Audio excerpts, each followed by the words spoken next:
भक्तजनों, काफी दिन हुआ समयाभाव में आप लोगों के साथ हम सत्संग नहीं कर पाए।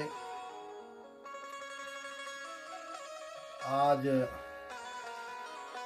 आप लोगों को बुलाया गया और आप लोग सत्संग में आए और यह समस्त कार्य परमात्मा के दया दृष्टि और कृपा से ही संभव होता है। जा पर कृपा नाथ की हुई, जिस पर परमात्मा की कृपा होती है, ईश्वर की कृपा होती है, वही लोग सत्संग में भाग लेते हैं। और जिन जिन लोगों ने सत्संग किया उनका जीवन धन्य हो गया। इसलिए सत्संग में शामिल होकर के अपने गुरुजनों से, संत लोगों से परमात्मा के परम तत्व को जानना चाहिए। और जो परम तत्व को जान लेता है वह तत्व ज्ञानी हो जाता है। ऐसे बहुत से उदाहरण हमारे शास्त्रों में मिलते हैं। परोपकार की बात लोग कहते भी हैं और करते भी हैं। एक राजा के पास मंत्री पद के लिए 3 उम्मीदवार अपना परीक्षा देने के लिए पहुंचे। राजा ने उन तीनों उम्मीदवारों से प्रश्न किया कि यदि मेरे दाढ़ी में और आप लोगों के दाढ़ी में आग लग जाए तो पहले किसकी आग बुझाएंगे?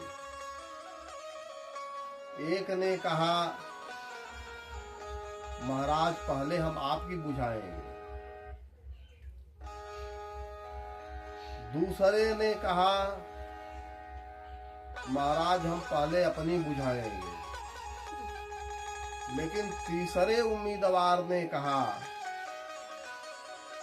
कि महाराज एक हाथ से आपकी दाढ़ी और दूसरे हाथ से हम अपनी दाढ़ी बुझाएंगे।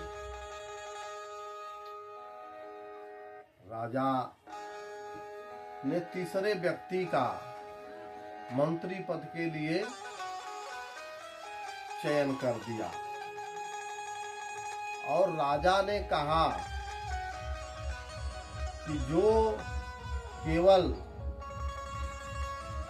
दूसरे की उपकार की बात करता है वह भी सही नहीं है, और जो केवल अपने उपकार और भलाई की बात करता है वह भी समाज हित में नहीं है। लेकिन तीसरे उम्मीदवार ने अपने साथ साथ दूसरे की भलाई की बात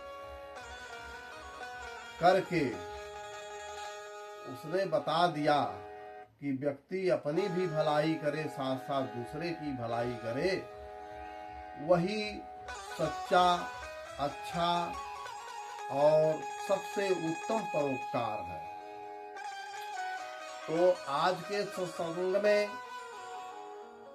जितने भी आप 12-13 की संख्या में हमारे शिष्य जन उपस्थित हैं, आप लोग अपनी भलाई भी करिए, साथ में दूसरे के भी भला की बात करिए और काम करिए। क्योंकि परोपकार की बात